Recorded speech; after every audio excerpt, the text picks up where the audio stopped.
હાલો મરચું પાવડર ઘરની વાડીનું જો પેકિંગ થઈ છે અત્યારે ભાઈ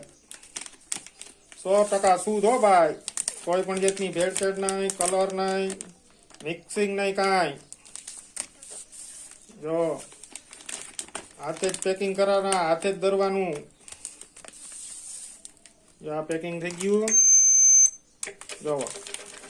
સુપર ક્વોલિટી 1 નંબરની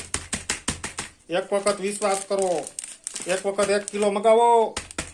એટલે ખબર પડે 100% શુદ્ધ મરચું પાવડર ઘરની વાડીનું મારા બાપલીઓ નીચે નંબર આપેલા હે નીચે ઓર્ડર કરો હાલો માલો બાપલીઓ હાલો 100% શુદ્ધ મરચું પાવડર ઘરની વાડીનું લઈ જાઓ ઓર્ડર આપો જો ક્વોલિટીમાં કઈ ઘટે જ નહીં જો સુપર ક્વોલિટી